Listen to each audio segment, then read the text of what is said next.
प्रिय विद्यार्थियों, आज हम अध्याय 13 शुरू करते हैं। सर्वेश्वर दयाल सक्सेना का एक संस्मरण पाठ है। सबसे पहले सर्वेश्वर दयाल सक्सेना का हम परिचय लें। इनका जन्म 1927 में जिला बस्ती उत्तर प्रदेश में हुआ। उच्च शिक्षा इलाहाबाद विश्वविद्यालय से हुई।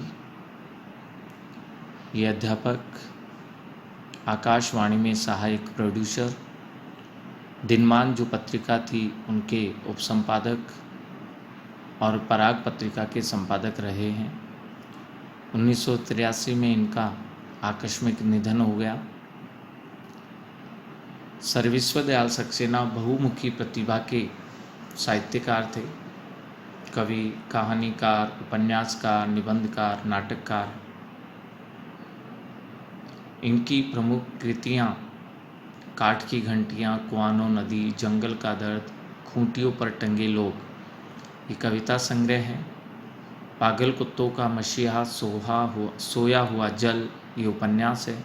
लड़ाई कहानी संग्रह है तो बकरी इनका नाटक है।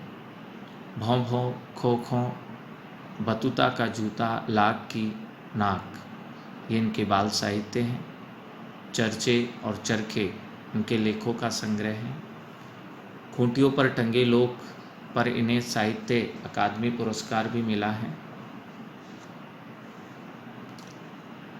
सर्वेश्वर दयाल सक्सेना की पहचान मध्यम वर्गीय आकांक्षाओं के लेखक के रूप में की जाती है। मध्यम वर्गीय जीवन की महत्वाकांक्षाओं, सपनों, संघर्ष, शोषण, हताशा और कुंठा आदि का चित्रण इनके साहित्य में मिलता है। सर्वेश्वर जी स्तंभकार भी थे। चर्चे और चरखे नाम से दिनमान में इन्होंने स्तंभ लेखन भी किया है और बेबाक यानी निर्भीक होकर के सच कहने का साहस इन्होंने दिखाया है।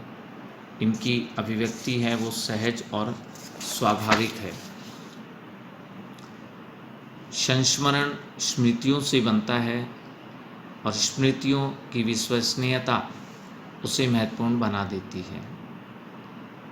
फादर कामिक बुल्के पर लिखा सर्वेश्वर दयाल सक्सेना का ये एक संस्मरण है। ये अपनी कसौटी पर खरा उतरता है। अपने को भारतीय कहने वाले फादर बुल्के,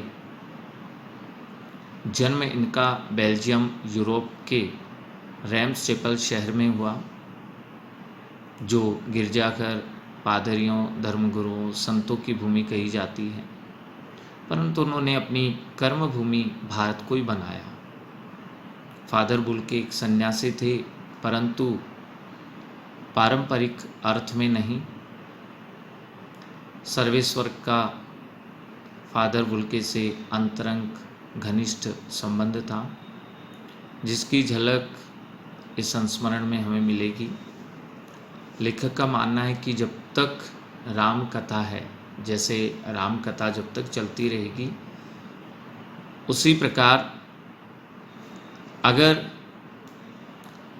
विदेशी भारतीय साधु को भी याद किया जाएगा तो फिर वास्तव में फादर बुल्के को भी याद किया जाएगा।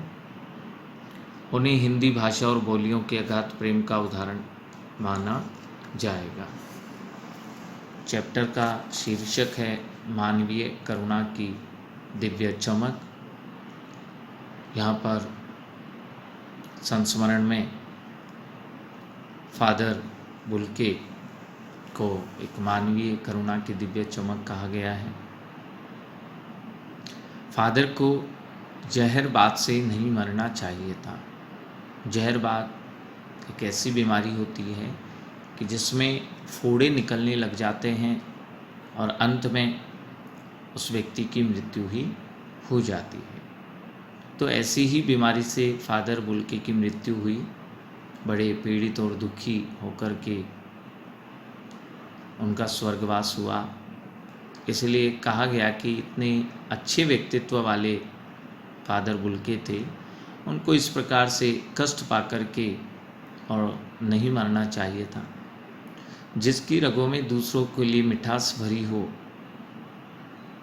अमृत भरा हो, उसके अतिरिक्त और कुछ नहीं कहा जा सकता। उसके लिए इस तरह जहर का विधान क्यों हो? यह जहर का अर्थ यहाँ विषय नहीं होकर जहरबाद अर्थात उसी बीमारी से है जिसमें फोड़े इत्यादि निकल जाते हैं और बड़े कष्ट के साथ प्राण भी निकल जाए। यह है सवाल कि ईश्वर से पूछें, प्रभु की आस्था ही जिनका अस्तित्व था, वह देह की इस यातना की परीक्षा उम्र की आखिरी देहरी पर क्यों थे? अर्थात जब व्यक्ति बूढ़ा हो जाता है तब उसे इस प्रकार की यातना नहीं मिलनी चाहिए। एक लंबी पादरी के सफ़ेद चोगे से ढकी आकृति और उनका रंग गोरा था, सफ़ेद झाई यानी झलक मारती हुई भूरी दाढ़ी थी, नीली आंखें, बाहें खोल गले लगाने को आतुर, इतनी ममता, इतना अपनत्व इस साधु में अपने हर एक प्रियजन के लिए उमड़ता रहता प्रेम था। 35 साल से इसका साक्षी था। लेखक कह रहे हैं कि मैं 35 साल से इनके साथ रहा, साक्षी बना। तब भी जब वह इलाहाबाद में थे और तब भी जब वो दिल्ली आते थे, आज उन बाहों का दबाव मैं अपनी छाती पर महसूस करता हूँ। अर्थात जैसे ही वो आते थे और अपने गले लगा लेते थे तो मुझे वे आज भी याद आते हैं, महसूस होते हैं। फादर को याद करना एक उदास शांत संगीत को सुनने जैसा है। जैसे किसी व्यक्ति के सामने कोई परेशानी हो, वो उदास हो जाए और फिर शांत होकर के एक संगीत सुनने से तरोताज़ा मनुष्य हो जाए, उस उदासी को वह भूल जाए। ठीक इसी प्रकार मैं भी जब उदास होता हूँ, फादर बुल्के को याद कर लेता हूँ। उनको देखना करुणा के निर्मल जल में स्नान करने जैसा है और उनसे बात करना कर्म के संकल्प से भरना था।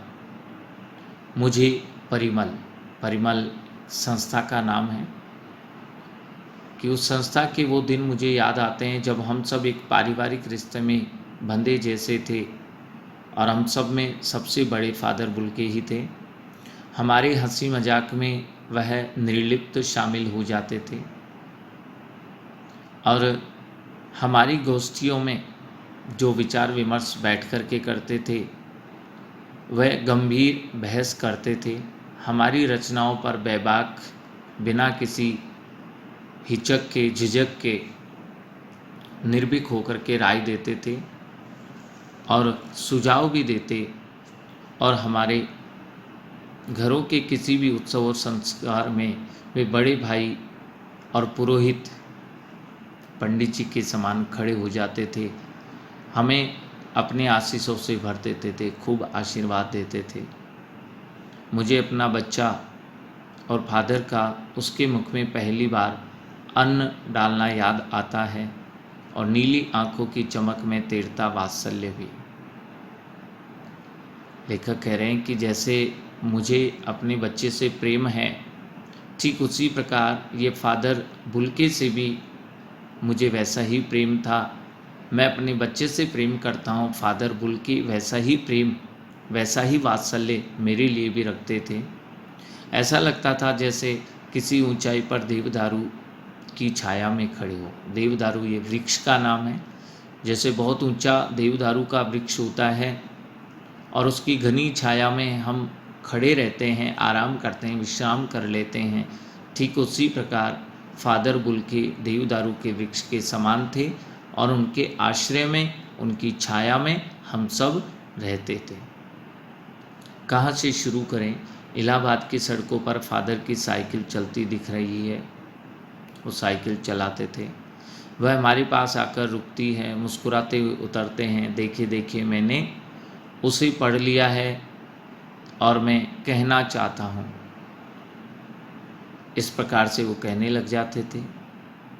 लेखक कह रहे हैं कि उनको क्रोध करते तो कभी हमने देखा ही नहीं, आवेश में देखा है, ममता तथा प्यार में लबालब यानी पूर्णिया भरे हुए हमने और छलकते हुए उनको महसूस किया है।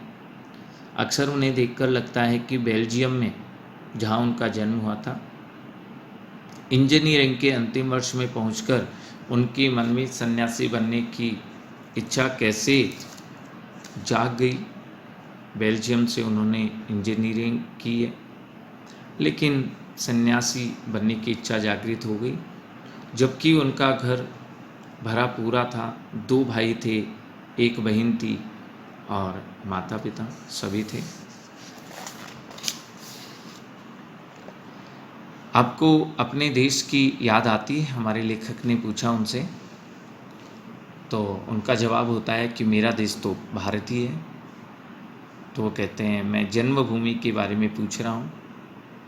तो कहने लगते हैं हाँ आती तो है, बहुत सुंदर है मेरी जन्मभूमि रैम्स चैपल, ये उस शहर का नाम है जहाँ इनका जन्म हुआ था। लेखक पूछते हैं घर में किसी की याद? तो कहते हैं माँ की याद आती है, बहुत याद आती है। फिर अक्सर माँ की स्मृति में वो डूब जाते थे। उनकी माँ की चिट्ठियाँ अक्सर उनके पास आती थी। अपने अभिन्न मित्र डॉक्टर रघुवंश को वह उन चिट्ठियों को दिखाते थे। पिता और भाइयों के लिए बहुत लगाव उनके मन में नहीं था। पिता व्यवसायी थे, एक भाई वहाँ पादरी हो गया था, एक भाई कोई काम करने लग गया था, उसका परिवार है। इनकी जो बहन थी वो सख्त और जिद्दी थी, थोड़ी कठोर थी और जिद्दी भी थी। बहुत देर से उसने शादी की, मतलब बहुत देर से, बहुत लेट उन्होंने शादी की। फादर को एक आध बार उसकी शादी की चिंता व्यक्त करते उन दिनों देखा था। अपनी बहन की शादी की चिंता थी फादर बुल्के को। भारत में बस जाने के बाद तो 2 या 3 बार अपने परिवार से मिलने भारत से वो बेल्जियम गए थे। कहते हैं लेकिन मैं तो सन्यासी हूँ। तो लेखक ने पूछा आप सब छोड़कर यहाँ क्यों चले आए? तो कहते हैं प्रभु की इच्छा थी। वह बालकों की सी सरलता से मुस्कुराकर कहते, माँ ने बचपन में ही घोषित कर दिया था कि ये लड़का हाथ से गया, और सचमुच इंजीनियरिंग के अंतिम वर्ष की पढ़ाई छोड़कर फादर बुल्के सन्यासी होने पर जब धर्म गुरु के पास गए और कहा कि मैं सन्यास लेना चाहता हूँ, तथा एक शर्त रखी, सन्यास लेते समय सन्यास चाहने वाला एक शर्त रख सकता है, और शर्त इनकी यही थी कि मैं भारत जाऊंगा। भारत जाने की बात क्यों उठी? तो फादर बुल्के कहते हैं नहीं जानता, बस मन में यही था। उनकी शर्त मान ली गई और वे सन्यास ग्रहण करके भारत आ गए। पहले जीसेट संघ में 2 साल पादरियों के बीच धर्माचार की इन्होंने पढ़ाई की, धर्म की शिक्षा ली उनसे। फिर 9-10 वर्ष दार्जिलिंग में ये पढ़ते रहे। कलकत्ता से इन्होंने बीए किया, फिर इलाहाबाद से एमए किया। उन दिनों डॉक्टर धीरेन्द्र वर्मा हिंदी विभाग के अध्यक्ष थे। शोध प्रबंध प्रयाग विश्वविद्यालय के हिंदी विभाग में रह कर के 1950 में इन्होंने पूरा किया। उसका नाम था राम कथा उत्पत्ति और विकास। परिमल संस्था में उसके अध्याय पढ़े गए थे। फादर ने मातरलिंग के प्रसिद्ध नाटक ब्लू बर्ड का रूपांतरण भी किया, नील पंछी के नाम से किया। बाद में वह सेंट जेवियर्स कॉलेज रांची में हिंदी तथा संस्कृत विभाग के विभागाध्यक्ष हो गए। यहीं उन्होंने अपना प्रसिद्ध अंग्रेजी हिंदी कोश तैयार किया, बाइबिल का अनुवाद भी किया। फिर वहाँ ये बीमार पड़ गए, वहाँ से पटना आ गए, फिर दिल्ली आ गए और फिर चले गए, अर्थात इनका स्वर्गवास हो गया। 47 वर्ष देश में रह कर के 73 वर्ष की जिंदगी जी कर के ये यहाँ से चले गए, अर्थात स्वर्गवास हो गया। फादर बुल्के संकल्प से सन्यासी थे। कभी कभी लगता है मन से भी सन्यासी वो नहीं थे, क्योंकि ये रिश्ते बनाते थे, तोड़ते नहीं थे। दसियों सालों के बाद मिलने के बाद भी उसकी गंध महसूस होती थी। वो प्रेम 10 साल बाद भी ऐसे कैसे बना रहता था। वह जब भी दिल्ली आते ज़रूर मिलते, खोजकर समय निकाल कर के, गर्मी सर्दी वर्षा वो सहन करते थे, लेकिन मिलते थे, चाहे 2 मिनट के लिए ही सही। यह कौन सन्यासी करता है? अगर सन्यासी ग्रहण कर लेते हैं तो इस प्रकार प्रेम या अपनत्व के भाव नहीं होते हैं, लेकिन फादर बुल्के ऐसा अपनत्व रखते थे, प्रेम भाव रखते थे। उनकी चिंता हिंदी को राष्ट्र भाषा के रूप में देखने की थी। हर मंच से उनकी तकलीफ़ बयान करते, इसके लिए अकाट्य वो तर्क भी देते, ऐसे तर्क देते जिनका जवाब किसी के पास नहीं होता था, प्रत्युत्तर नहीं होता था। बस इसी एक सवाल पर उन्हें झुंझलाते देखा है और हिंदी वालों द्वारा ही हिंदी की उपेक्षा पर उन्हें दुख करते हुए भी पाया है। घर परिवार के बारे में, निजी दुख तकलीफ़ के बारे में पूछना उनका स्वभाव था, यानी सबसे घर परिवार के बारे में पूछते थे। कोई दुख या तकलीफ़ परेशानी है, ये सबसे पूछते थे। और बड़े से बड़े दुख में उनके मुख से सांत्वना के जादू भरे 2 शब्द सुनना एक ऐसी रोशनी से भर देता था जो किसी गहरी तपस्या से जन्मती है। यानी बहुत सहारा देते थे, विश्वास दिलाते थे। हर मौत दिखाती है जीवन की नई राह।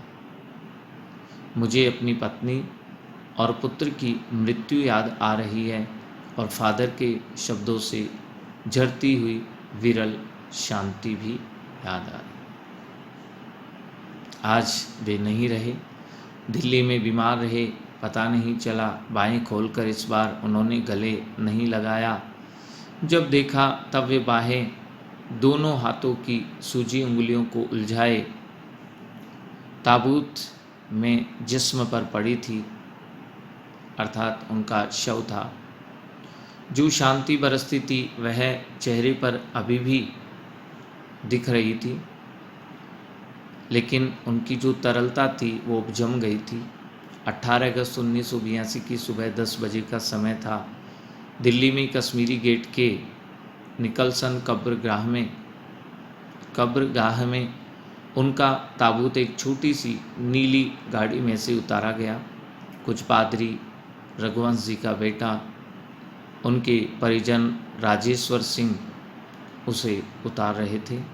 फिर उसे उठाकर एक लंबी संकरी उदास पेड़ों की घनी छां वाली सड़क से कब्रगाह के आखिरी छोर तक ले जाया गया, जहां धरती की गोद में सुलाने के लिए कब्र ऐवाक मुंह खोले लेटी हुई थी, यानी एक कब्र खुदी हुई थी। ऊपर करील की घनी छां थी और चारों ओर कब्रें और तेज धूप के वृत्त थे। जैनेन्द्र कुमार, विजेंद्र स्नातक, अजीत कुमार, डॉक्टर निर्मला जैन और मसीही समुदाय के लोग, पादरीगण, उनके बीच में गेरुआ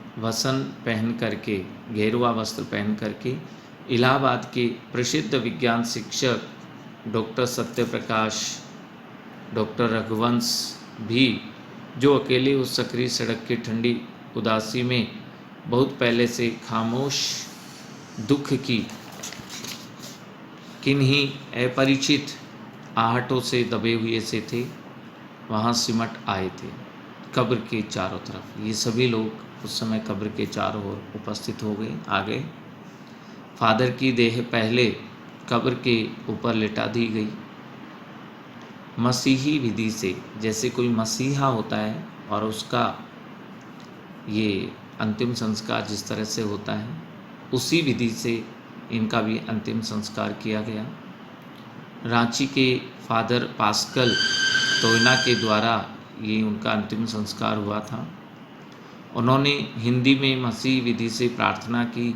फिर सेंट जेवियर के रेक्टर फादर पास्कल ने उनके जीवन और कर्म पर श्रद्धांजलि अर्पित करते हुए कहा कि फादर बुल्के अब धरती में जा रहे हैं, इस धरती से ऐसे रत्न और पैदा हो। डॉक्टर सत्यप्रकाश ने भी अपनी श्रद्धांजलि में उनके अनुकरणीय जीवन को नमन किया। फिर देह कब्र में उतार दी गई। लेखक कह रहे हैं, मैं नहीं जानता इस सन्यासी ने कभी सोचा था या नहीं कि उसकी मृत्यु पर कोई रोएगा, लेकिन उस क्षण रोने वालों की कमी नहीं थी। नम आँखों को गिनना स्याही फैलाना है, अर्थात रोने वाले बहुत लोग थे। जब कब्र में उनको लिटाया गया, सुलाया गया, तो ये सभी लोग वहाँ रो रहे थे।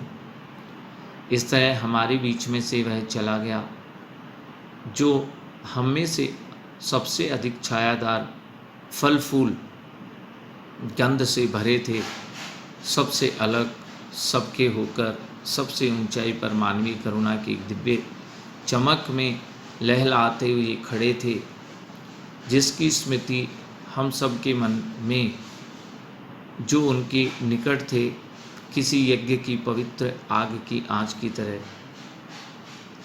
आजीवन बनी रहेगी। मैं उस पवित्र ज्योति की याद में श्रद्धानत हूँ, अर्थात झुका हुआ हूँ, श्रद्धा के साथ उन्हें प्रणाम करता हूँ। और वास्तव में बेल्जियम के होने के बाद भी भारत में आकर उन्होंने हिंदी की प्रगति के लिए इतना किया है। वास्तव में हम सभी ऐसी विभूति के लिए श्रद्धा से झुक जाते हैं। ऐसी पवित्र ज्योति हमेशा वो हमारे अंदर जला गए हैं। ऐसे थे फादर बुल्के। धन्यवाद।